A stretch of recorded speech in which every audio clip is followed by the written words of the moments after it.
بەناوی خوای گەورە سڵاوتان لێبێت لەم بەرنامەیەدا قسە دەکەین لەسەر لۆژیشی ڕێککەوتن و هەروەها دروستکردنی قرار لە هەرێمی کوردستان لە هەمبەر ئەو کێشە و گرفتانەی هەن بە میوانداریەتی هەریەک لە بەڕێزان لە ئەستۆدیۆی شاری سلەیمانی کاک سەرخێڵ حاجی جەمال کادری پارتی دیموکراتی کوردستان و هەروە کاک عیمادعەلی نووسەر و چاودێری سیاسی لەگەڵمانن واش بڕیارە لە ئەستۆدیۆی هەولێری پایتەخت بەڕێز کاک نایف شێخانی پسپۆر لە یاسای گشتی نێودەوڵەتی ئێمیش لەگەڵمان بێت بەخێرهاتنتان دەکەم سوپاسان دەکەم کاک عیماد دەمەوێت لە بەڕێستەوە دەست پێ بکەم هەڵبەت بڕەنگە زۆرینەمان لەسەر ئەوە کۆک بین ڕێک بین کە لە هەرێمی کوردستان ئێمە ئێستا لە بەردەم کۆمەڵی کێشە و وەگرفت و قەیرانی گەورە گەورەداین دەمەوێت پرسیاری ئەوە بکەم ئەو بڕیارانەی تا ئێرە یا بەشێکی زۆری ئەو بڕیارانەی تا ئێرە لە هەرێمی کوردستان دەرچوون لە ئاستی بەرپرسیارەتی دابوون لە هەمبەر ئەو کێشە و گرفتانە بە ئاستی چارەسەرکردنیان دیارم نتوانم بڵێم یەکسەر بڵێم هیچ بڕیارێک یان زۆرینەی بڕیارەکان لە ئاستی چارەسەرکردنی هیچ کێشەیەک لە کوردستانانەوە ئەوە بە قەتعی چونکە لە کوردستاندا ئەوەی کە بڕیار ئەردا تاکە شەخصە نەک مەجموع نەک ڕاوێژکار نەک شوێن و دەستگا ڕسمەکانی کوردستان هەمیشە هەموو بڕیارەکانیش بەکاردانەوە بووە نەک بەکار نەک بە خودی بڕیار دراستکردن لێکۆڵینەوە لەسەر بڕیارێک کە ئایا گونجاوە بۆ چارەسەرکردنی هەر کێشە و گیر و گرفتێک یان بڕیارێک بۆ ئەوەی بۆ بەرەو پێشبردننی کێشە و پرسەکانی کوردستان یان لە ئاستی کاردانەوەیە بووە بۆ شتێکی ترکە نامۆ بووە یان هەر کارێک بڵێن سەرکردەیەک یان حزبێک یان لایەنێک یان حکوومەت یان پەرلەمانی کوردستان من باسی هەموو کوردستان هەموو هەرێمی کوردستانەکەم باسی لایەن ناکەم یان لەو ئاستەیە بووە کە بڵێن وەزعی کوردستانی گەیاندۆتە حاڵەتێک کە بڵێن پێویستی بە بڕیار بوو هەمیشە بڕیار لەسەر ئەساسی پشتخانی بەرژەوەندی شخصی و حزبی بووە هەمیشە بڕیار دووبارەیەکەمەوە لەسەر ئەساسی پشتخانی بەرژەوەندی شخصی و حزبی بووە ئینجا جگەل لەوەی شخصیش مەجموعەیەکی هاوبەشی بەرژەوەند هاوبەش ئەمە چۆن بە ئاسانی چۆتە سەر لە کاتێکدا لە هەرێمی کوردستان خۆت دەزانی کۆمەڵێک جونگە و کۆمەڵێن ناوەند هەیە قەرار وایە ناوەند و جونگەی دەسەڵات و دروستکردنی بڕیار بێ وەکو پەرلەمان وەکو سەرۆکایەتی هەرێم وەکو حکوومەت چۆن ینی دروستکردنی قەرار وها بچووک بووتەوە بەو ئەندازەی کۆمەڵێک کەس یا کەسێکانی تێدا ئێمە هەمومان ئاگادارین با خۆمان نەخەڵەتین ئەوەی بڕیاردەرە لە کوردستانە حزبەکان بە تایبەتی دوو حزبی دەسەڵاتدار و لە سەروی هەمووشەوە پارتی دیموکراتی کوردستان جا پەرلەمان بڕیار بدایان حکوومەت بڕیار بدایان سەرۆکایەتی هەرێم بڕیار بدا ئەوەیشە بچووکە بێتەوە بۆ مەجموعەیە کەس لە مەجموعە کەسە لەوانەیە بچووک بێتەوە بۆ تاکە شخصێک لەسەر ئەساسی تاکە شخص هەمیشە بڕیار دراوە لە هەرێمی کوردستاندا ئەو تاکە شخصیشە هەموومان دەزانین لە کوردستاندا سەرۆکایەتی هەرێم بووە سەرۆکایەتی هەرێم جگەل لەوەی کە لە مەشروعی دەستورا وەکو ئەوەی کە باز دەکرێت لە پرۆژەکانە کە تەشتیفی بێ پەرلەمانەیە بەڵام یەکێک لە خاڵەکانی ئەوەیە کە سەرپەرشتی ڕاپەڕاندنی کاروباری یان سوڵتەی تەنفیزیەکە لە کوردستاندا من ئەڵێم ئەوەی کە بڕیارەدا لە کوردستاندا جگە لەوەی لە ناحیەی بڵێن پشتخان و عەقڵیەتیەوە سیاسی لایەنی حزبی لایەنی مەسلحەی شەخسی لە بەرچاوەگرێ لە سەروی هەمووشەوە کە تو بڕیارێکی گرنگ بدەی ئەبێ ناحیەی نەفسیش ناحیەی سایکۆلۆژی سەرکردا هی حزب هی کۆمەڵی ئەو کۆمەڵە سەرکردایەت و مەکتەب سیاسیانە لە چه حاڵەتێکدان لە کوردستاندا ئەوە بە هیچ شێوەیەک لە بەرچاو نەگیراوە هەمیشە تو سەیرەکەی سەرکردەیەک لە حاڵەتێکی نەفسی ئینفعالی بووە بڕیارێکی داوە کە هەموو هاوکێشەکانی ئاڵوگۆڕ کردووە تو وەرە سەیری ئەگەر سەیری سەرکردەکانی عالەم بکەین هیچ سەرکردەیەک لە حالەتی ئینفعال لە حالەتێکا ڕەتفعل بە هیچ شێوەیەک بڕێ بەڵام لە کوردستانە هەمیشە ئەمڕۆ لە سەعاتێکاڵێن فلان شوێن یان فلان لایەن کرد کارێکی کردووە دوای نیو سەعات سەیرەکەی لایەنی بەرامبەر بڕیارێکی داوە لەسەر چه ئەساسێک دراستت کرد بە کۆبوونەوەی مەکتەبی سیاسیت کرد کۆبوونەوەی بڵێن سەرکردایەتیت کرد کۆبوونەوەی حکوومەتت کرد کۆبوونەوەی پەرلەمان کرد بۆ ئەوەی دراسەتی ئەو بڕیارە بدەیت کە لایەنی ترەوەدا نا سەیرەکەی لەسەر ئەساسی بیرکردنەوەی تاکە شخصێک کە ئەو تاکە شخصە کە بڕیارەدا شەرنی هەر بە ناوی خۆیەوە بدا بە ناوی حزبەیەکەوە بە ناوی مەکتەب سیاسی بە ناوی سەرکردایەتی بە ناوی حکوومەتەوە بە ناوی سەرۆکایەتی هەرێمەوە ئەو بڕیارە براڵەوە زۆر باشە کاک سەرخەڵ دەگوترێت لە هەرێمی کوردستان جگە لەوەی خەڵکی هەرێم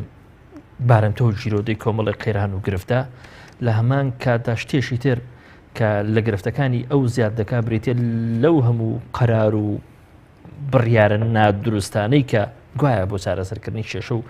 گرفتەکان دراون کە بەخسی کاگە عیماد بێ ئەوەندەی بەرمەبنای قەراراتی شخصی و کاردانەوەی هیچی تر نییە بەڕێزت لەو بارەوە دەڵێتی. سەرەتا بە ناوی خۆ دیارە من لەگەڵ زۆرینەی قسەکانی کاک عیمادە هاوڕام بالفعل ئێمە لە کوردستانە لە غیابی ئەو موئەسەسانەیە ئەژین کە پێویستە شرۆڤەمان بۆ بکەن، پێویستە بە شێوەیەکی ئەکادیمی و زانستیانە شتەکانمان بۆ ڕوون بکەنەوە. ئێمە هیچ جێکێک لەو مەحەد و زانکۆ و سوزانە هەرناوێکی لێنی کە دیراسات لەسەر شتێکی دیاریکراوە ئەکەن و ئەخرێتە بەردەستی حکوومەت یا لایانی پەروەردیدار ئەلەم بابەتانەمان نییە بەڕاستی وردە خەریکە ئاواشتی بچوک دروستە بێ بەڵام هەتا ئێستا پشتیان پێ نەبەستراوە. ئەوەی کە پێویستە بێ قسە لەسەرەوە بکەین بڕیار چۆن دەرەچێت باشە لە ئەساسا چۆنە و پێویستە چێ بڕیار بە لە ڕاستی ئەمە ئەبێ پەرلەمانمان هەبێت لە پەرلەمانە قەرارات دەرچێت و حکوومەتمان هەیە و سەرۆکایەتی هەرێممان هەیە. لە هەرێمی کوردستانە بەو پێی کە کەسی یەکەمی حیزبەکان یان لانی کەم ئەندامانی مەکتەبی سیاسی حیزبەکان ناچنە ناو پەرلەمانەوە ئەگەر لە حاڵەتێکە ئەگەر پەرلەمان تەندروستیش بێ بەم شێوەی ئێستا پەک نەخرابێت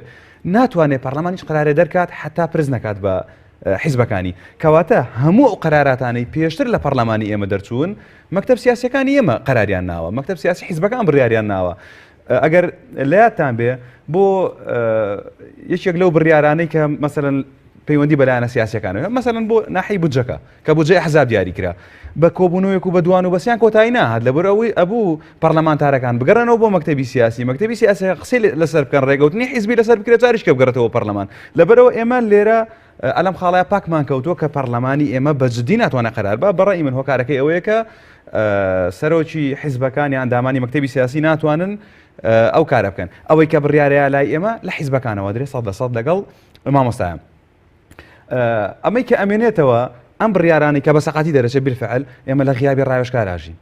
بە ژمارە سەدان ڕاوێژکارمان هەیە بە ژمارە هەزاران ڕاوێژکارمان هەیە لە پەرلەمانە لە حکوومەتە لە وەزیرە مدیر عامێک هەموو هەیەە بەڵام من نازانم چۆن بیر ئەکەنەوە چۆن ئەگەن بەوەی کە ئەم قەرارانە بنمونە من لە وەزارەتی خوێندنی باڵا ئێستا قەرار دەرچووە کە پێویستە هەموو خوێندکارێکی کە لە داخلی ئەخوێنێت 100,000 دینار بات باشە 4 خوێندکار لە ژوورەکان 5 خوێندکار لە ژوورەکان کەواتە لە مانگێکە 500,000 دینارێن خۆشترین خانوو لە سلێمانێ بە 500,000 دینار بەکری ئەگیرێ هیچ پێویستەکە یعنی ئەم چوارتە لە بێ هەڵتەک لە ژیانی داخلی و لەم ژیانە ناخۆشایە بژین یعنی ئەمەی کە ئەم قەرارەی بە خوێندنی باڵا و بە حکوومەت دەرکردووە ڕاوێژکار بووە پێخسوێتێ بەردەستی بەم پرۆژەیە ئەبێ ئەمە بەمنەوە ئەمەسەلەن پارەکەوەکەینەوە ئەتوانین لەم قەیرانە دەرچین لەوە دەرچین ئەبینین لە نەتیجە بیری نەکردوێتەوە کە خانوویەک لە ئەساسە بە 400,000 دینارە بە 300,000 دینارە چۆن تۆ چوارتە لە بە 500,000 دیناری لێوەرەگری بالفعل 100% لەگەڵام ئێمە لە غیابی ڕاوێژکاراژین بۆیە بەم حاڵی ئێستا گەیشتوین سەرکردەیەکیش یان وەزیرێک مەرجنیە لە هەموو بوارەکانە مختص بێت تا بتوانێت هەموو بڕیارەکانی بە دروستی بە لەوەیە وەزیرێک لە بوارێک لە دوو بوارە مختصە لە 3 بوار 4 بواری ترا پێویستی بە ڕاوێژکارە کاتێک ڕاوێژکارەکە بە هەڵەیە بە ئەم قەیرانەمان بۆ دروستە بێت کە ئێستا تیایین زۆر چاکە بەڵام کاک عیماد بە بەردەوامی شەکوا و سکاڵا هەیە لەسەر کوالیتی و لەسەر ناتەندروستی بەشێکی زۆری ئەو قەرارتارن کە لە هەرێمی کوردستان دەردەچن بەڵام مشکلەکە ئەوێ بەردەوام ئەو قەراراتانە بەشی زۆریان بە شێوەشی ناتەندروست جارێشکە خۆیان دووبارە دەکەنەوە یعنی ئەمە بۆ دەی جارێک هەڵت کرد دو جار سێ جار بەڵام بۆچی بە بەردەوامی بەشێکی زۆری قەراراتی سیاسی و اقتصادی لە هەرێمی کوردستان بە ناتەندروستی و بەخواری دێت من ئەمە لە دوو هۆکاری سەرەکیە بینمەوە یەکەم هۆکار نەبوونی وەزیر یان پەرلەمانتار یان بڵێن دەسەڵاتداریان بەرپرسی پسپۆری تایبەتمەندی دیارە ژیان ئێستا ئەو پێشکەوتنەی لە ژیانە ڕوویداوە پێویستی بە پسپۆرەتی تایبەتی هەیە بۆ هەر بڕیارێک تو سەرکردایەتیت هەیە لە بوارێکی تایبەتیە پسپۆری هەیەیان لە مێژووی خەباتگێڕی و شۆڕژگێڕێتیە ئەگەر بێیتە سەر حکمی مەدەنی پسپۆرەتی تایبەتی ئەوێ بۆ ئەوەی بڕیارێک تۆ بۆ نمونە لە خوێندنی باڵا بدەیت لە پەروەردەیە لە وەزعی سیاسیە گرنگترین شت لە بڕیارە سیاسی عالەمیان لە علاقاتە لە پەیوەندەکانە لەگەڵ ناوچەکەیە لەگەڵ عالەمە لەگەڵ نێوخۆی کوردستاندا ئەوە یەکەم نەبوونی پسپۆری لە مەسئولیات لە بەرپرسیارەتی لە شوێن دووەم شت هەموو سەرکردایەتی نەک هەموو بڵێن ئەگەر مبالەغە نەکەین لە 180 سەرکردایەتی ئەوانەی کە بەرپرسن ئەوانەی متەنەفذن دەسەڵات بەدەستیانە لە حاڵەتێکی ململانەیەکی بەهێز و بەقوت لە پێناو دابینکردنی ژیانی تایبەتی خۆیانە هەر بڕیارێک کە پەیوەند بێ بە تایبەت بە شخصی خۆیانەوە لە سەروی هەموو ئەو بڕیارانە دەدرێ کە لە مەسلحەتی بەرژەوەندی باڵای ملەتایە. سێم شت ئەگەر سێ بخینە سەری حاڵەتی بەرپرسانی کوردستان ئەوانەی کە ئێستا پەرلەمان نەماوە پەک خراوە حکوومەت بەو شێوەیە کە حزب باڵا دەستە لەسەری و هەر حزبیشەکە ئەبینین لە شاندەگانە لە پەیوەندیەکانە لە چوونە دەرەوە لەوەیە تاک حزب ڕوا بەڕێو سەر ڕای ئەوەی بە ناوی بنکە فراوانە ئەوە وەزیرانی گۆڕان پەخران نێرانە دەرەوە بە هەر شێوەیەک بێ سەرۆکی پەرلەمانیش نێڵرا بە تەنانەت بچێتە پەرلەمانەوە کە گرنگترین شوێن بۆ دەرکردنی بڕیار پەرلەمانە لە ڕووی شەرعیەوە نەک هیچ شخصێک نەک هیچ کەسێک کە پەرلەمانە لە سەروی هەموو بەرپرسیارەتێک لە هەموو سەروی هەموو بەرپرسیارێکەوە لە کوردستان تو وەرە من دوو حاڵەتت بۆ بازەکەم لە عالەمە لە تاریخە لە ڕووی کە لایەنی نەفسیە چارلزی شەشەم لە ئەو ڕۆژە لە نووسینی شار نووسی بووم چارلزی شەشەم ماوەی 42 ساڵ حکمی فەرەنسایی کرد وەکو پاشا لە بەرامبەر ئینگلتەرا گەورەترین مقاومەتی کرد سەر ڕای ئەوەش من باسی نەفسیەتەکەم لەبەر ئەوەی پشت عەبقەری بوو بەڵێ لەو حاڵەتانە کە پشتی بە کۆمەڵی خەڵکی دەوروبەری خۆیە بەست سەر ڕای ئەوەی بە چارلسی شێت ناویانە برد لە سەروی ئەوەشەوە بەس چارلسی خۆشەویست ناویانە برد ئەم پیاوە کە وەزعێکی نەفسی ئەوا بوو تەنانەت 5 مانگجارێ خۆی شت و جلەکانی ئەگۆڕی ئەی بۆ میلەتەکەی بۆ ملەتەکەی ئەو بڕیارانەی ئەدا کە هیچ شتێکی تایبەتمەندی خۆی تیان نەبوو هەموو بڕیارێکی ڕاستەقینەی بۆ لە ماوەی ئەو 42 ساڵە حسابیان کردو هەموو ئەوانەی پسپۆرن لە مێژوە ئەڵێن دوو هەڵی کردووە لە بڕیارێکی تایبەتی خۆیان ئەوەی کە لە حالەتێکی ئەو حالەتە نەفسیە بێ تو وەرە تەنانەت ماڵ و منداڵی خۆشت نەناسی بڵێ نایان ناسم بە خۆت ناوی خۆت لەبیر بچێ لە ڕووی نەفسیەوە بەڵام لە قەرارە سیاسیان کە تایبەتمەندە بە خەڵکی ئەو وڵاتی فەرەنساوە دوو هەڵە بکەیت لە ژیانی 42 ساڵ حکومڕانی لە خزمەتی خەڵک بووە بڵێ بەڵام ئێمە عاقلەکانمان لە خزمەتی خۆیانە و لە دژی ملەتەکەیان دووەم نمونەت بۆ ئێمە ئەبراهام لینکۆڵن لینکۆڵن لە ژیانیا لە متبوون و لە کەئابەیەکی زۆر بە قوەدا بوو لە دوای کەئابە یەکسەر لە خودی خۆیەوە هەستا و لە دەوروبەرەکەی کۆ کردەوە و نوکتەی بۆ وەگێڕانە هەموو خەڵکی خەستە خۆشەویستی لەو کاتی نوکتە گێرانە وتی وەرن بە بڕیار بدەین لەسەر فلانشت کە گرنگە و لە پێناو ملەتەکەیە لەو حاڵەتی لە حاڵەتێکا دەرچوون من کە ئەگەر بڕیارم بدایە تایبەتمەندی خۆم لەبەر چاوە گردو لە پێناو خۆما ئەم کرد دوو نمۆی بەسیتی تاریخە کە دوور و نزیک خۆ هەمومان نەزانێ ئیبراهیم لینکۆڵن چی کرد یەکسانی خواست بوو دژ بە کۆی لەوانە وەستا ئەمریکایی یەک خست ئەو عەبقەریەتی کەتیا بۆ ئەمریکای خست سەر ڕایەوەی لە ڕووی نەفسیەوە سەیرەکەی نەفسیەتێکی تەواوی نەبوو هەموو شتێکی ئابە بردەسەر بەڵام لە ڕووی ئەوەوەی وەکو وتم ئەم هیچ قەرارێکی دەرنەکە دەگەت چارلزی شەشەم دوو قەراری هەڵی دەرکردو زۆر چاکە لە سعودی هەولێر کاگە نایب شێخانی پسپۆر لە یاسای گەشتی نێودەوڵەتی لەگەڵمانە دەمەوێت بەڕێزم پرسیاری ئەوە لە بەڕێزتان بکەم ئەو ململانێ و چێشمە سیاسی کە لە نێوان هێز و لایەنە سیاسەکان لە هەرێمی کوردستاندا هەیە تا چەندە کاریگەری دروست کردووە لەسەر تەندروستی و ناتەندروستی بڕیار دەرچوون لە هەرێمی کوردستان یان ئەو بڕیارانەی کە لە هەرێمی کوردستان دەرچوون بەڵێ بەناوی خۆی گەورە و میهرەبان سەرەتای پێش هەموو کێشەکان کەوا لە هەرێمی کوردستان دروست بووە و هاوڵاتیان تێدا زەرمەند بوون مەسەلەی بە ئازادکردنی بواری نەوت و بە ئازادکردنی نەوتی هەرێمی کوردستان بۆ دەرەوە لە ڕێگای تورکیاوە بوو کەوا دەبوو سەرکردە کوردەکانی خۆمان پێشبینی ئابووریەکی بەهێز بکەن بۆ ئەوەی یعنی ئەو قەیرانە ئێستاکەوا دروست بووە میلەت و هاوڵاتیان و فەرمانبەران تووشی ئەو حالەتە نەبن خۆی لە خۆیدا ئەمە بڕیارێکی هەڵە بوو دەبوو دراستێکی واقعانە بۆ ئەو بابەتانە بکرێت و هەروەها بنسبەت بڕیار و ئەوانە باسی ئەو برایانە باسی پەرلەمان و بڕیار ئۆشتانەیان کرد مەسەلەی پەرلەمان سوڵتەی تەشریعیە و پەرلەمان یاسا دەردەکات و هەروەها حکوومەتی هەرێمیش ئەو حکوومەتەیە کەوا دەسەڵاتی جێبەجێکردنەوە و تەنفیزیە ئەنزیمە و تعلیمات دەردەکات قەرارەکان زیاتر لە دەرگاکان دەردەچن کە شیکردنەوە یاسایەکانە لە ڕووی یاساییەوە و هەروەها قانون و یاسا لە بڕیار گەورەترە بەڵام ئێستا لە هەرێمی کوردستاندا بڕیاری وە دەردەکرێت لەلایەن سیاسیەکانەوە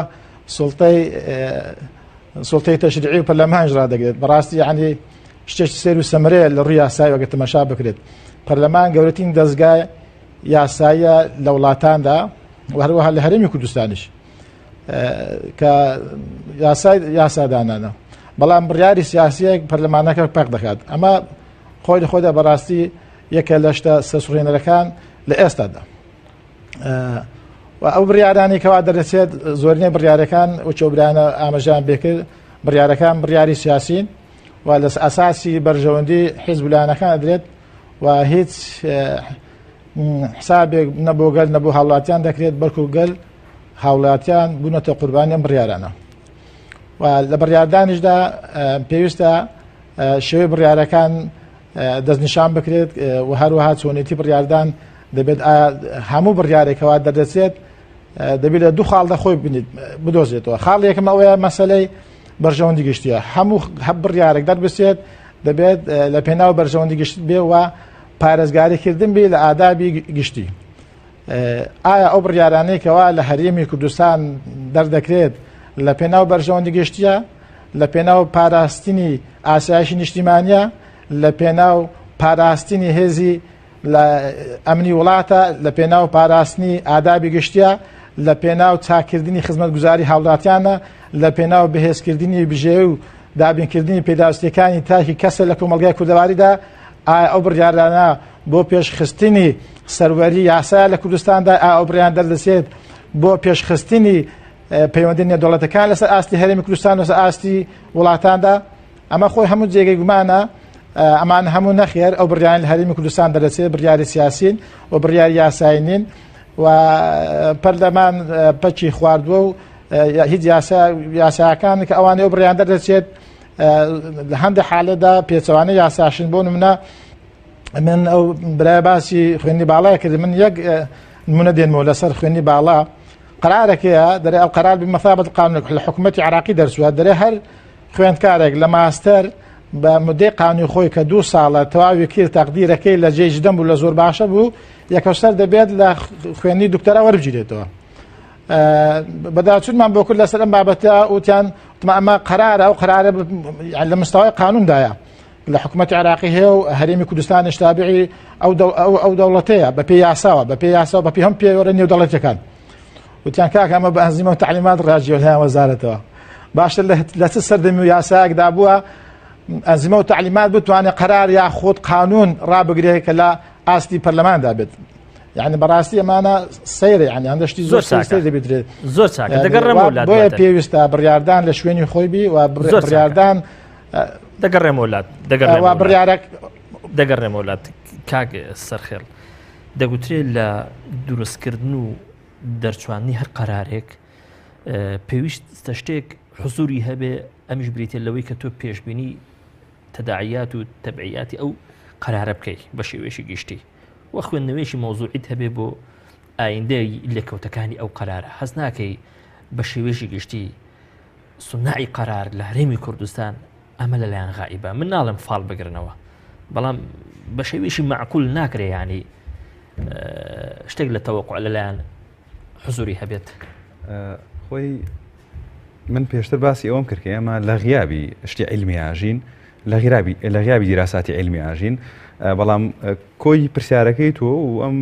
برایشمان کە قسەی کرد زیاتر بابەتەکە لەسەر قوتی خەڵکە و کە مۆزوعەکە لەسەر ناردنەدەرەوەی نەوتە زیاتر مۆزوعەکە لەسەر ئەمەیە ئەم دۆخی ئێستا بەرمەبنای کۆمەڵە قەراراتی زۆر سەقەت نییە ئەسا من ئەمێ شیکردنەوەکی بچکۆلە لەسەر ئەوە بم بەڕاستە خوب چینی ناو مۆزوعەکە زۆر باشە ناردنەدەرەوەی نەوت دوو دیوی هەیە دیوێکیان زۆر ئیجابیە دیوێکیشان لە ئەگەری سلبیاتەکە ئەمە بووکەلی کەوتەوە لە ئێستەیە ئێمە ناکرێ بڵین هیچ تەوەقوعێک تەوەقوعی ئەوەی کردووە کە لە $100 دلارەوە نەوە دابەزێ بۆ $30 يعني تەسەوری ئەوە کراوە $100 بێ بە 100 بێ بە 90 سوزانم يعني $20 معقولە لەم مدە زەمەنیەی 20 ساڵ شتی وا ڕووی نەیەوە لەبەر ئەوە ئەمان حاڵەتێکی ئاساییە مثلا بەسەر ڤەنزوێلا تێپەڕێ بەسەر رووسیا تێپەڕێ بەسەر سعودیا تێپەڕێ بەسەر هەموو ئەم وڵاتانەیە تێپەڕی وە شتەکە زۆر ئاسایە نۆرماڵە کە ئێمە لە $100 هاتۆتە سەر $30 تووشی ئەزمێکی اقتصادی بین بەڵام قسەکە لەسەر ئەمەیە ئایا حکوومەتی هەرێمی کوردستان بێجگە لە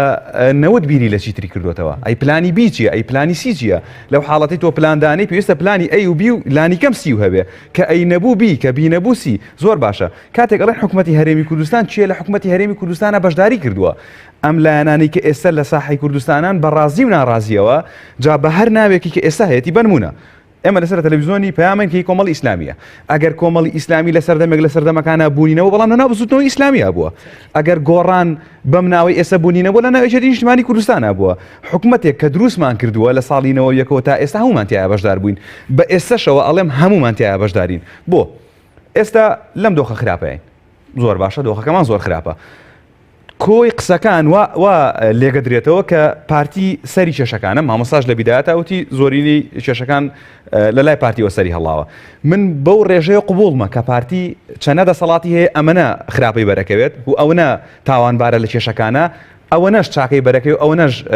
سەروەرەکانی بەرەکەوێت و هەموو لایەنەکانی کە بەمنەوە ئێستا کۆمەڵی ئیسلامی کوردستان ئەگەر وەزیرێکی هەیە یا چەند مدیر عامێکی هەیە هەرچێکی هەیە بۆ نایەتە دەرەوە لەم حکوومەتەیە کە بەم شێوەیە یەکگرتووی ئیسلامی کوردستان بۆ نایەتە دەرەوە یەکێتی نیشتیمانی کوردستان بۆ نایەتە دەرەوە گۆڕان کە ئێستش تەنها داواکاری ئەوەیە وەزیرەکان و دکتۆر یوسف بگەڕێتەوە ئێستا قەرار بدرێ بڵێن فەرموو وەزیرەکانتان بجێڕنەوە هەر ئێستا ئەم قسەیەکەم سەرفی سارەکان لێ نەڕۆن بۆ هەولێر کەواتە حازرن بڕۆنەوە بۆ ناو ئەم حکوومەتە من لێرە قسەیەکەکەم بنمونە ئێستا لەو کاتەیەن کە خەڵک موچەی نییە ڕێک لەو کاتەیەین کە جەژنە خەڵک پارەی پێنێژل بۆ مناڵەکانی بکڕێ خواردنی جەژن لێ بنێت ئەم حیزبانە بەتەمای چین دوو حاڵەت هەیە یان بەڕاستی حکوومەتی هەرێمی کوردستان لە قەیرانێکی زۆر قوڵایە و پارەی نییە موچەی خەڵک بات بۆیە ئەم لایەنانەی تر بنمونە کۆمەڵ و یەکگرت و یەکێتی قسە ناکەن یان ئەوەتە پارەیەکی هەیە و نایە و ئەمان هەمویان شەریکن لەگەڵیان مەقسەیەکی زۆر جوانیە کاگەیمەت لەو دوو حاڵەتە تێناپەڕێ من ئەڵێم ئەزان لایەنێکی ئیجابی تایە قسەکانی کاکەم بەڵام ئەوەی کە ئێستا تو لە سایەی پەرلەمانێکی پەککەوتووە پەرلەمانی پێشکەش بە میلەت کردو تاوەکو ئەوەندە هیچ نەبێت تەشریعی کۆمەڵی قانون نەکە سەر کام قوانین بەڕێزکە هەنێ قانونی دەرکردووە کە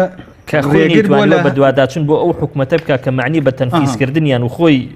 شەرعیەتی ئیشی پێداون لەگەڵتام کە پەرلەمان تەجاوزی پەرلەمان بەچی بکەن ینی پەرلەمان نەبێت و نظامێکی سیستمێکی پەرلەمانیت ئەبێ سەر ڕاوێ ئەبێت توانی ڕخنەی لێ بگرێ بڵێ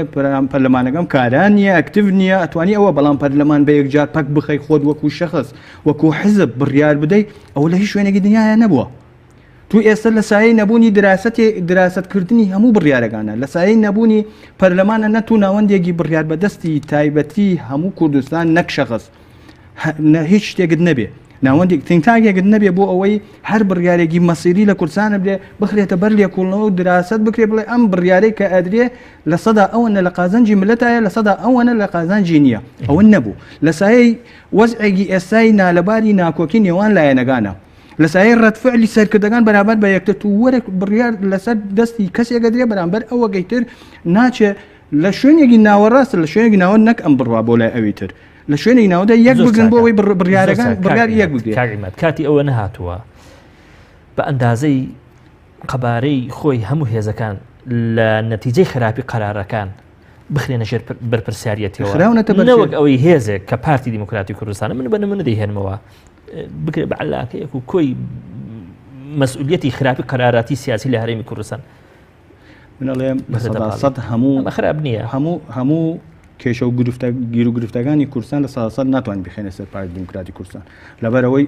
ماوەیەکی چەندی شەریک بەڵێ من لەگەڵەوەم هەر یەکەم جاروتم من ئەم قسانم بەرامبەر بە پارتی نییە بەڵام پارتی زۆرینەیە پارتی لە سەدا هەشتای دەسەڵاتی کوردستانی بەدەستەوەی پارتی زۆرینەی وەزیرە سیادەکانی بەدەستەوەی پارتی پارە و جێیش و سەرۆکایەتی هەرێم و سەرۆکایەتی حکوومەت و سەرۆکایەتی ئاسایشی گشتی کوردستانی بەدەستەوەی پارتی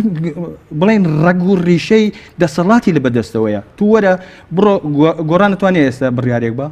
کۆمەڵ توانێت بڕیارێک بدا کە سەر ئەوەی لە سەداسەد لە قازانجی سەر جەملەتی کوردستانە بێت توانێت بڕیاری بدا ئەگەر مەسعود بەرزانی موافقەی لەسەر نەکە یان پارتی بەگشتی موافقی لەسەر نەکە جاتوو ئێستا بڕیارەکان هەموو کۆبۆتۆ لە نێوان 34 کەسەکەکە تۆ کە بڕیارەکان کۆبۆتۆ لەوێ دراستیش ناگرێ هیچ تینکاگرن نییە هیچ شوێنێگەت نییە هیچ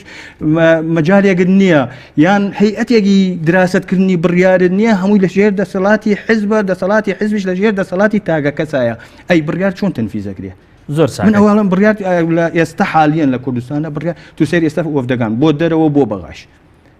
هەمووی پارتی دیموکراتی کوردستان نەبوو لە سایه غیابی گۆڕان و یەکێتیشدا ئەمە ناوێنێکی با وەفدەگەی بەغا هەموو حزبەکانی تێدا بووە من ئەمە دیفاع نییە لە یەکێتی و گۆڕان بەڵام دیفاع لە ئەستا تو ڕۆی لەوێ اتفاقێکەکەی لەگەڵ حکوومەتی عێراقا ئەوەتە هێرۆخان لێرەوە وەکو یەکێتی پشگیری نەکردووە بەڵکو دژیشی وەستا وەفدێک با ئینتیباعشمان لەلا دروست ببێ کە زۆرینیان پارتیە و دەی بەڵام ئەگەر بە قەرارێک بێتەوە وەکو هاتیشنەوە لەگەڵ عەبادی بەوەی کە نەوتی کەرکووک 2000 نیوی بۆ ئەو بڕێ کە دەڕوا بۆ کورد و نیوی بۆ ئەوان بێ ئەگە بە قەرارێک بێنەوە قەرارێکی باش بێ خزمەت بکە بە من و تۆ بە زیندەجی و بە ژیانی ئەوانی کە لێرن ئەمە بۆ خراپەیانی ئەمە ناڵێم ئەمە خراپ نییە بەڵام ئایا بۆ ئەو بڕیارە ڕۆیشتون یان تەنازولکردنە لە پێناو بڕیارێکی ترە لە پێناو هەدەفێکی ترە زۆر باش ئەمە چەند ساڵت و حکوومەت بوجێ بڕیوە لە 2014 نەی بڕیوە لە 2014 نەئەتوانرا وەفدێکی ئاوا بڕوە ئەم تەنازولە نیوەی ئەم تەنازولەی بکردایە کە دوێنێ و پێرێ کردویانە زۆر باش تەنانەت خەڵک وڵای هەموو کەس لەوانێ هەموو کەس بڵێ کاکە ئەم تەنازولاتانە تەنها لە پێناو تاکە وەزیرێکی پارتیە تەنازول بە نەوتی زۆر باش ئەوەی تەواکەم تخوا یەک دقە بەس لەبەر ئەوەی کە من ئەڵێم لە سای نەبوونی پسپۆر و نەبوونی پەرلەمانی کوردستان و نەبوونی شوێنێک و دەستگایەک ئەو بڕیارانە سەرڕێ ئەوەش بە کەسێکە درێ ئەگەر تو لە ناحەی نەفسیەوە تەحلیلی نەفسی شخصەکەش بکەی جارێ لە بەردەم کامێراش شێوەیە قسەکە لە دەرەوە لە کۆبنەوەوان بە شێوەی تر قسەکە تو بڕیارانی لە هەرێمی کوردستان ئەمە هەر صفەتی تاچی نەکوردی هەری عراقیش نیام ئیزدیواج نابێ ئەمە ازدواج یعنی دەبێت کەسێک بەتەنیا نەک هەر کەسێکیش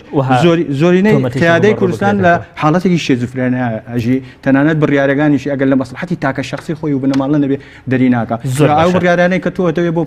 پێشخستنی وەزعی کوردستان لەکوێوە دەرەچێت لەکوێ دەریکەی زۆر باشە زۆر کاک نایف بەڕاست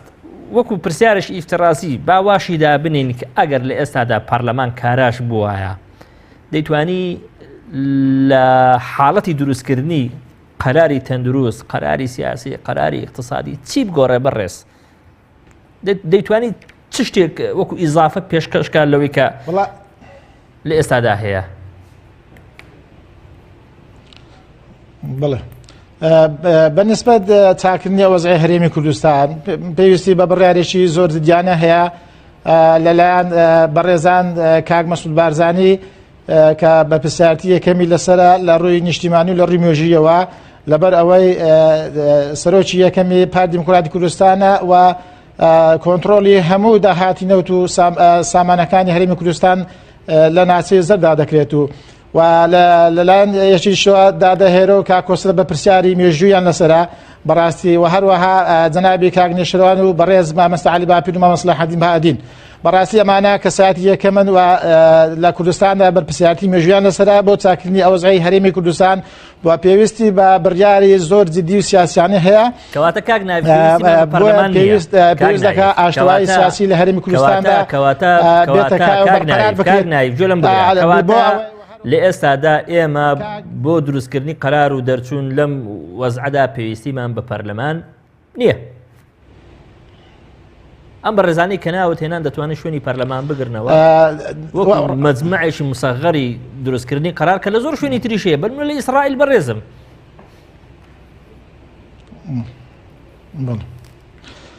زۆر ڕاستە ئەماوەش پێم وتی بە پرسیارەتی یەکەم لە مست لە ڕووی مێژوویە ئەمانە بە پرسیاری یەکەمن بەرامبەر بە مێژوو بەرامبەر بە هاوڵاتیان ئەمە دەتوانن کێشەکە چارەسەر بکەن وەک چۆن بە یەک بڕیار پەرلەمان یعنی لە کارکەوت بە هەمان بڕیارش دەتوانێت پەرلەمان تەفعیل بکرێتەوە ئاشتەوایی سیاسی لە هەرێمی کوردستاندا ڕابگەندرێت و هەروەها لە پاش ئەوەی کەەوە ئاشتەوایی سیاسی بەرقەرار بوو دەتوانرێت پەرلەمان تەفعیل بکرێتەوە و هەموو ئەو کاری ئاسانەی وەخو ئەوانەی کەوا ڕێگرن لە بەرەو پێشچوونی باشبوونی قەیرانی دارایی ژیانی هەوڵاتیان فەرمانبەران دەتوانن چا بکرێت بۆ نمونە ئەمە دەتوانرێت هەموو دەستگا چاودێریەکان بخرێنەوە کە بۆ نمونە پەرلەمانە داواکاری گشتیە ڕقابێ مالیە مەسەلەی دەستەی نەزاهەیەکەوە تەفعیل بکرێن و هەروەها کار بکرێت بۆ چاکردنی ژیانی فەرمانبەران بۆ نمونە دەتوانرێت کرێدی کار بەکاربێت فەرمانبەران ئەو پارەی هەیە کە پاشەکەوت کراتەوە بە کرێدی کار بیاندرێتی و بتوانن لە بازاردا کار پێ بکرێت و لە شوێنی پارەی کاشدا بەڕاستی یعنی ئەو کرێدی کارتە دەورێکی باشیە بۆ نمونە هەموو دەوڵەتان ئەم سیستەمە بەکاردێت و هەروەها بتواندرێت بازارێکی نیشتیمانی لە هەموو شار و شارۆچکە گوندەکاندا هەبێت و بۆ کرێدی کارتە بتواندرێت هاوڵاتیان فەرمانبەران هەموو پێداویستەکان ژیانی خۆ لە ئەم کرێدی کارتەوە بەکاربێت و داهاتەکەشی بۆ حکومەت بێت یعنی ئەمە ڕاستی نمونەشی جوان و باشە یعنی دوور نییە بۆ نمونە ئێستا لە تورکیا سوپەرمارکێتی نیشتیمانی هەیە کە بە کرێدی کارت و بە زۆربەی شوێکە و سعری ئاشیاکان هەموو بازارەکان هەرزانترا سارەش دابین کراوە بۆی هاوڵاتیان هاتوو پێ بکات لەسەر حسابی لێرە پارە نیە عەزیزی من خەریکە نەک پارە لە باغەڵی هاوڵاتی دانیە پارە لە بانکەکانیش دانیە تر ئەو گرین کارتەی کە بەڕێزت باسی لێوە دەکەیت چ بەهایەک و چ قیمەتێکی هەیە لە بازار و لە سوپەرمارکێتەکان هەموو شتێ خاڵی بۆتەوە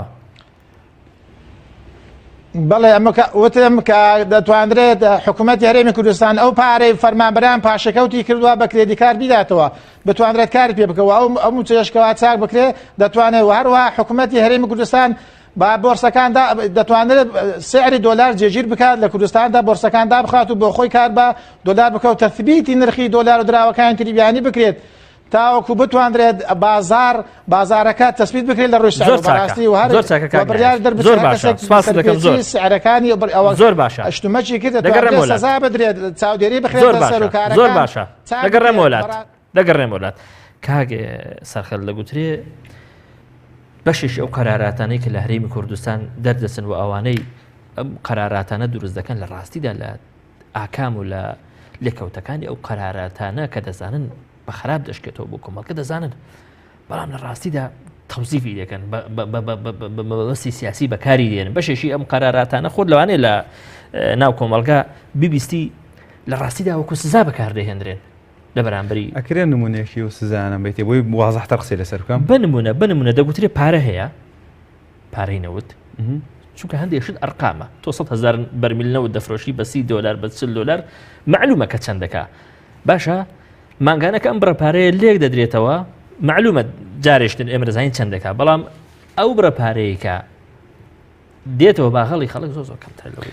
باشە من وەکو ئەو ڕقەمانە هەمووی قوبوڵە جارێکیان قسەیە دووبارە ئەکەمەوە کۆمەڵێک لایەن لەنا ئەم حکوومەتیان هەموو تۆمەتەکە خراوەتە پاڵ پارتی جێگری سەرۆکی ئەمەتبار ناکەم ئەزانم پرسیارەکەی تۆ ئەوەیە کە حکوومەت چیە سەرۆکاتی حکوومەت پارتیە سەرۆکی هەرێم پارتیە و سەرۆکی ئەنجومەنی ئاسایش پارتیە سوپاس بۆخوا لە ڕووی ئاسایش و کێشەمان نیە بۆی سەر ئەوە ناکەین لە حاڵەتێکی زۆر باشین بەڵام بۆ مۆزوعی سیاستکردن لە وڵاتەیە و قەیرانی دارایی بەخسەر لەسەر حکوومەت بکەین حکوومەت چیتە سەرۆکی حکوومەتەکە پارتیە زۆرینەی زۆر لە لای پارتیە بەڵام لەگەڵ پارتیە خەڵکیکە هەیە یەکێتی نیشتیمانی کوردستان هەیە جێگری سەرۆکی حکوومەتە وەزیرەکانی در بەدەست کۆمەڵ و بەدەست یەکگرتووە و بەدەست لایەنەکانی ترەوەن بۆ تەنها زوومەکە لەسەر پارتیە ئێستا ماوەی بە فعلی لە دروستکردنی قەراری فعلی ڕاستەکانیدا بەشدار خدەی کە بەشدار نین چیەکەن لەوێ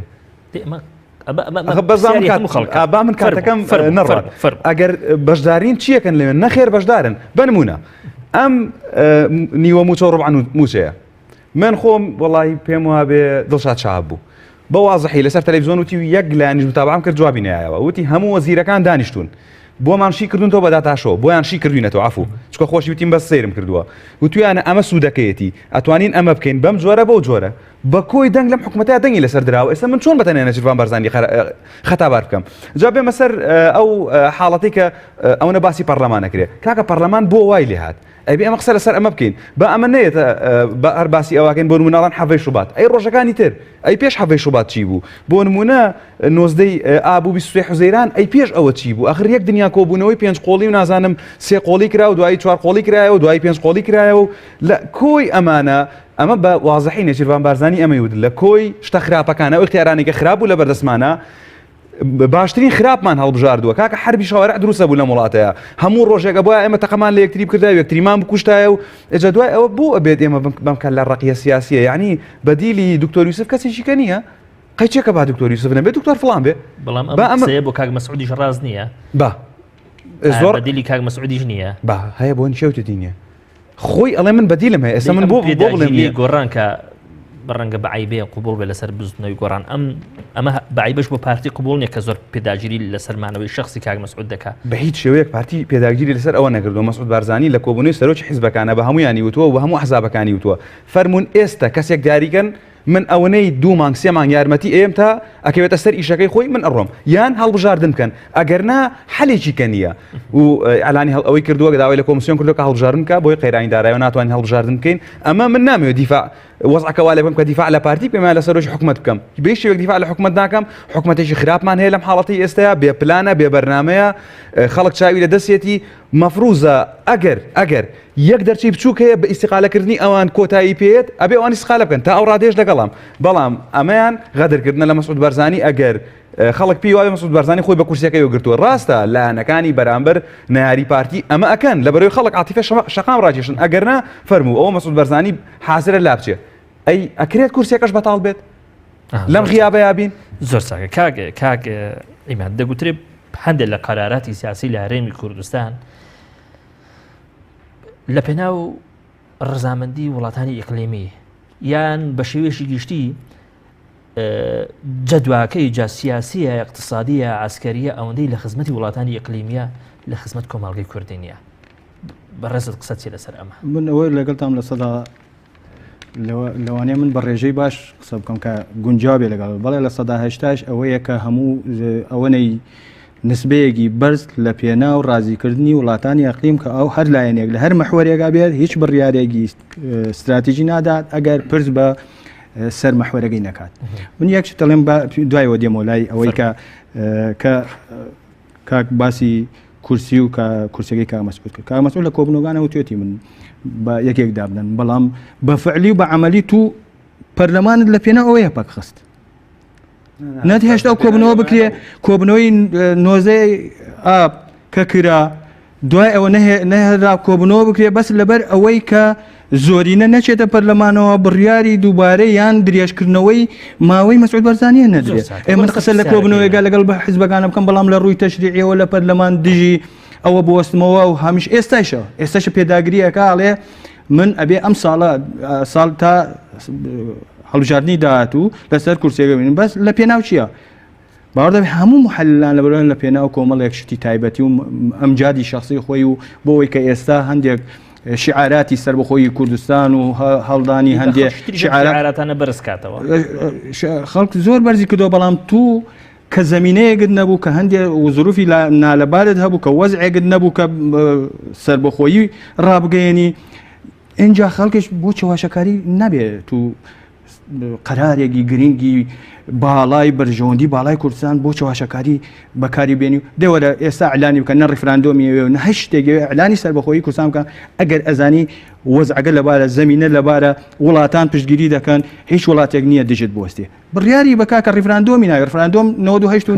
خەڵکی لە سەدا باشە ئەم بەرژەوەندی حزبیە کە ڕێکگرە کە نایەڵێ حزبەکان ئێستا لە نێوان ئەوەنە حایرن لە نێوانەوەی کشانەوەی وەزیرەکانیان و نەکشانەوەی لە پێناو کۆمەڵێشتا یەکەم شت لەبەر ئەوەی پارتی پێمنێت ئەگەر کۆمەڵ و یەکێتی و یەکگوتش وەزیرەکانیان بکێشنەوە لەبەرەوەی هەموو وزارەتەکان بە وکالەت بڕێوە بە اینجا هیچ منەتیش نییەوە ئەگەر حدودەکە لە دێگەڵەوە بیبڕێتەوە حیزبەکانش لەوە ترسێن کاکە یەکجا ئێستا ئەگەر گەیشتوتە حاڵەتی لێواری مەرگی بەرژەوەندەکانی منەت لەو حاڵەتە ئەتوانێ کۆمەڵێ وەکوڵێ خۆیانش ئەڵێن بڕیارمان بەدەستەوە بە پشتی مەحوەرەکە و پشتی تورکیاوە ئەتوانن ئەو بڕیارە خەتەرانە بدەن کە لە دژی کوردستانە بەگشتی تو بە کشانەوەی ئەو وەزیرانە بکەوێتە خەتەرەوە بەرژەوەندی لەبەر چیە شەریکە لەگەڵ دەوترە شەریکە لەگەڵ پارتی دیموکراتی کوردستان لە کۆمەڵێ مەلەف بەتابەتی مەلەفی نەوت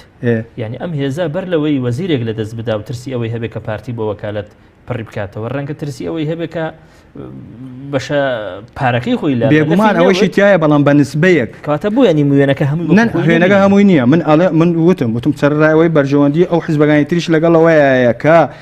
وەزیرەکانیان نەکێشنەوە بە تایبەتی یەکێتی نیشتمانی سەرڕایەوەی کە هەندێک بە تەفسیلێگەر باس بکەی هەندێک بەشی خۆشی هەیە شیرینی خواردن و نازانم ئەوەی نەوتی کەرکک ئەوەن کەس گوڵی لێ ناکە بەڵام پارتی ئەگەر تو لە 180 و لە 120ەکەی بۆ یەکێتیش بێ 20ەکەی لەپەر خاتری خۆدا ئەنجا تو وەرە لە بڕیاردانە ئەگەر ئەو بڕیارێک کە بدەیت لە قازانجی تورکیا بێ و لە قازانجی خۆدا بێ و ئەو باخیتر چش هەموو بڕیارێ بدەی و ملەتیشی تو سێر معاش بکە ئەو برادرە باسی گریدت کارتی کرد کاکە گریدت کار لە حاڵەتێکە کە تو پارەت هەبێ و معاشت هەبێ و ماگانە لە کاتی خۆیان هەبێ ئەگەر ئێستا معاشە بێ نەگریتی کات خەڵکە بە پێ ڕۆن بۆ دووەک معاشەکەیان وەرگن پێویستمان بەو شتە هینانە لەم کاتەیان نییە لەم وەزعەیە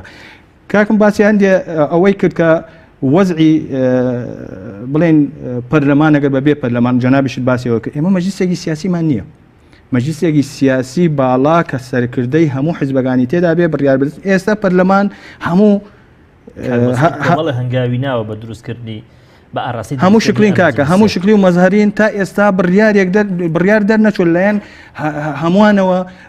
قەرار بدرێ و موافق بن لەسەری هەمیشە هەموو بڕیارەکان تو سەری وەفدەکان کە کاکە تو سەری بڕیارە ناوخۆیەکان کە ئێستایشە هیچ وەزارەتێک نازانێت کەی معاش وەرەگرێت تا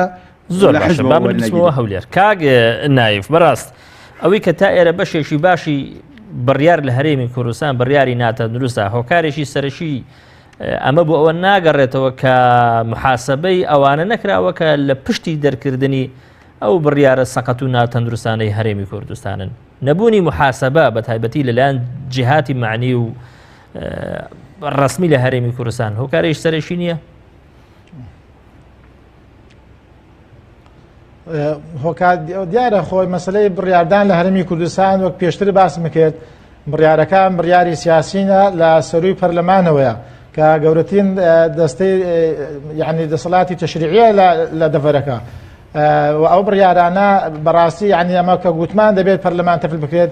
مەسلەی پەرلەمانە مەسلەی داواکاری گشتیە مەسلەی ڕقابەی مالیە مەسلەی دەستەی نەزاهەیە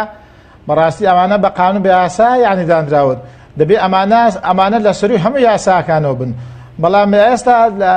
ئەحزابەکان بە تایبەتی دوو حزبی سەرەکی لە کوردستاندا لە سەروی پەرلەمان و لە سەروی داواکاری گشتی و لە سەروی چاودێری دارایی و لە سەروی هەموو دەستگا ئەو دەستگا چاودێریانن کە لە کوردستاندا کە بە پێی یاسا ڕێکخراون بۆیە تاوەکو پەرلەمان دەسەڵاتی تەواوی خۆی نەبێت و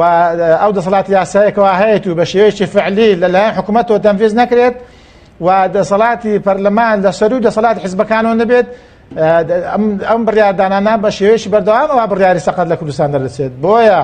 وا باشە بۆ ئەوەی بڕیاری سیاسی یاخود بڕیاری هەڵە نەدرێت پێویستە دەستگا چاودێریەکانی هەرێمی کوردستان تەفعیل بکرێنەوە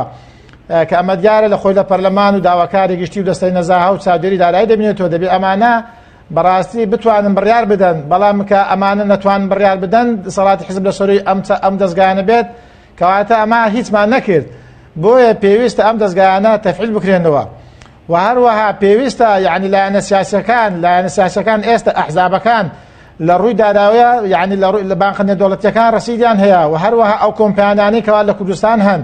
کۆمپانیا زەبەلەحانە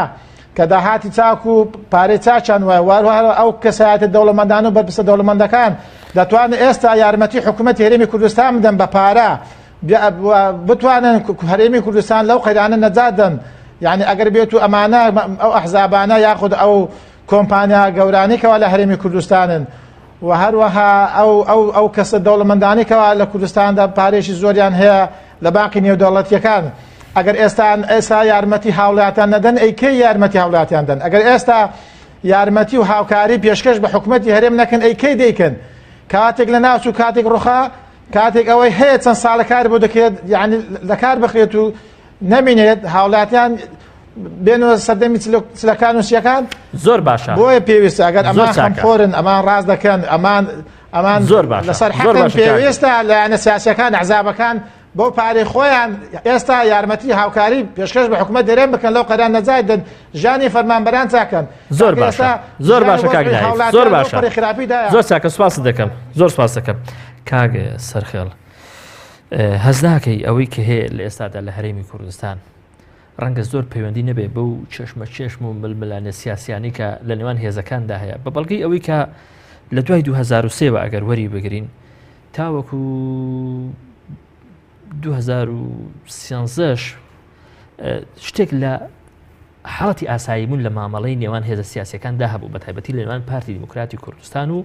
یەکێتی نیشتیمانی کوردستان. لەم کاتانەدا کۆمەڵێ بڕیار درراوە کە ڕەنگە ئێمە ئێستا لە نەتیجەدا باجەکەی بدەین. بەڕێز لەو بارەوە دەڵێ چی؟ جانی مەبەستە لە چییە؟ مەبەستم لەوێکە دۆخی شیواوی ئێستای هەرێمی کوردستان ئەو دۆخە ناتەندروستی پێشترە ڕاستی من ئەمە شتەکە بەسمەوە بە لایەنیشیکەوە شتێکمان هەیە پێوترێ سەربەخۆی ئێمە نەتەوەیەکی سەربەخۆنین هەوڵێکی جددیشێ بۆ ئەوەی کە ئێمە بگەینە حاڵەتی سەربەخۆیی و خەڵکیی زۆریش هەیە پشتگیریمانەکات مامۆستاوتی ئێمە زەمینێکی لەبارمان هەیە بۆ سەربەخۆیی ئەگەر وڵاتان پشتگیریمانەکەن و ئافوتی ئەگەر زەمینەکە لەبارە وڵاتان پشتگیریمانەکەن فەرمون با ئەلانیکەن بەڵام لەگەڵ ئەوەیە ئێمە بیرمان نەچێ ئێران دراوسێمانە و لەم لاوە عێراق و لەولاوە تورکیا و لەولاوە سووریا بەی شێوەیەک ئەوان هەروە بە ئاسانی تەسلیمی ئەم حاڵەتە نابن کار ئەوە نییە کە ئێمە لە ئەمریکاوە ڕازی بێ مەسەلەن بنموناڵم دوو وڵاتی ئەوروپی و یەکێتی ئەوروپا ڕازی بن بەم حاڵەتە بڵێن تەواو وەڵای ئەمە سەربەخۆی ڕاگەێنین ئەمە شتێکە دوور و درێژە بیرمان نەچێ بە قوترین نەیاری سەرسەختی سەربەخۆی ئێمە ئێرانە ئێرانیش یەکێکە لە نەیارەکان بەڵام بە قوترینی وتم بە قوترین ناری ئێمە ئێرانە بۆ ئەم حاڵەتە مەسعود ئیدعای سەربەخۆییەکە ئێستا ئەگەر دەزانێت ئەو نێرانە هەیە یعنی مادەم نارمان هەیە دانیشین بۆ خۆمان ئێمە لە هەوڵین ڕێگە بە ئوستاز تۆ وێنەکە بە تەواوی بگەێنم ئەم وڵاتانە دەستگای ئیستیخباراتی زۆر بە قووەتیان هەیە ئێرانیشێک لە دەستگا هەرە بە قووەتە ئیستیخباراتەکانی ناوچەکەی هەیە ئەم کارتە لە لای ئەوان ئاشکرایە بە چەند ساڵ پێش ئێستا ئەمە بەرنامە و پلانی بۆ دانراوە چۆن وەزعی کوردستان بشێوێنرێکە ئێمە لە سەربەخۆی دوورکەوینەوە ئێستا سەیریکە خواستی داواکاری خەڵک زۆر هاتوۆتە خوارەوە لە حەڤەی شوباتە خەڵک داوای چیە کرد؟ داوای ئازادیە کرد داوای دیموکراسیە کرد ئەو وەزیرەمان بەدڵنیام حکومەتەمان بەدڵنیە ئێستا ئازانی هاتۆتە سەرچی ئەڵێ بەس ڕوبع موچەکەم بەرێ دەستی بردو بۆ هەموو شتێک کە لە بەرژەوەندی ئاخر حکومەت لە دەستیانە بەدڵنیاییەوە لە دەستیانە ئەوە کووتە مەگەر لە دەستیا بێبێ یەکێتی و یەکگرتو کۆمەڵ بگەڕێنە دووەوە مادەم ناگەڕێنەوە کەواتە مادەم یەک دەقەماوە کۆی کێشەکان بۆی سەربەخۆی کوردستانەوە دروست کراوە مامۆستا یەکشی وت هەوڵەکانی بارزانانی هەموو شکلی بوون ئێبا یەک جار بەدەمیەوە بڕۆشنە بابمان زانیان ڕاستە بارزانی بە شکلی ئەم داوایە ئەکات یان نا دقیق بۆ بەڕێزیشت ئێستادا ئومێدێک ماوە کە لە سای ئەم دەسەڵات و ئەم سەرکردانەی کە هەن بەشێوەشی گشتی من قسە دەکەم شتێک لە داهێنکاری و شتێک لە قەراری تەندروست ببینین بۆ ئایندا کە قەرارەکەت پەیوەست بێ بە هێزی ئەقلیمیەوە بە خەڵکەوە بە وەڵامی بۆ وەڵامی پرسیارەکەت کە هەر قەرارێک لە کوردستانە پەیوەست بێ بە هێزی ئەقلیمیەوە بە بەرژەوەندی تاکە کەسی و تاکە حزبیەوە بە نەبوونی ناوەندی دراسەتی بڕیارەوە کە بڕیار لەلایەن کەسێکەوە دەربچێت بە پشتخانی تایبەتی خۆی بە نەفسیەت و بە سایکۆلۆژیەتی تایبەتی خۆی بە حزبین و تاریخ و مێژوو خۆیەوە چه ئەمەلێگەمێنێتەوە کە تو بڕیاری ڕاستەقینەی گونجاو بۆ خەڵکێک بدەیت کە مستقبلی دابین لەژێر ئەو کاریگەرانە زۆر سپاسانەکەم زۆر بەڕێزان کاگە عیماد عەلی نووسەر و چاودێری سیاسی هەروەها زۆر بەڕێز کاک سەرخێل حاج جەمال کادری پارتی دیموکراتی کوردستان هەروەها میوانە بەڕێزەکەم لە شاری هەولێر کاک نایف شێخانی پسپۆر لە یاسای گشتی نێودەوڵەتی سپاس بۆ ئێوەش بینەران سپاسانەکەم دەسوەش.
برنجي سوي برنجي زار